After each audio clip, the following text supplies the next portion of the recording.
Pokémon X and Y were released all the way back in 2013, and it pains me to say this, but that was 12 years ago. When did we all get so damn old? Pokémon X and Y are very controversial in the Pokémon community. Some fans hate these games with a passion and will grab their torches and pitchforks and take to the streets in order to mob kill anyone who likes these games. Some other fans fiercely defend these games. Maybe it's the nostalgia, or maybe Pokémon X and Y really were just overhated. 12 years on, I've decided to discuss them, because why not? I'm going to try and defend these games, but I'll go through the good and the bad parts and then I'll give my opinions. So just remember that this video is just the opinion of one moron, so it isn't necessarily right or wrong.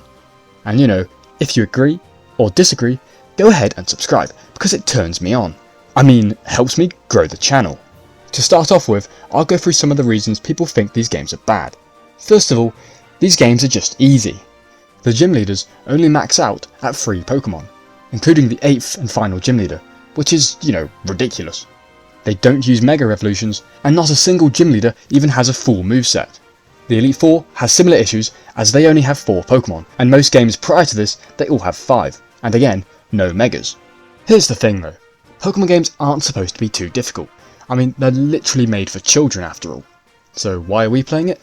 I don't know, but the point is, they're not meant to be too hard, because that's just not the sort of franchise that this is. Secondly, the characters in this game are just bad. Diantha is arguably the worst champion. She just seems boring and unfinished. Although maybe Geeta is worse from Scarlet and Violet, but still. Also, there's just too many rivals, because who the hell gives a crap about these rando kids? The gym leaders are the most forgettable gym leaders we've ever had. Team Flare is just not that interesting, and they've literally got the Ginger Fura. Actually, that's pretty interesting. Never mind. But the rest of the characters are just bad and forgettable. Another weakness of these games are that there was never a Pokemon Z, which it desperately needed. I know Pokemon ZA is coming out soon, but it needed it back in the day, because there's been so many unsolved mysteries that have just been left to rot for over a decade. And at the time of Pokemon X and Y's release, every game had a third version, so why didn't they just do it for Pokemon X and Y? I think those are the most common complaints that I hear about Pokemon X and Y, so now I'll go through some of its strong suits. Like, the Pokemon selection in these games is massive. Sure, the region didn't add too many new mons to the roster, but it made up for this in the fact that it had so many Pokemon from previous games in it, it didn't really matter. You could tailor your team however you wanted, because a lot of them were just easy to find anyway.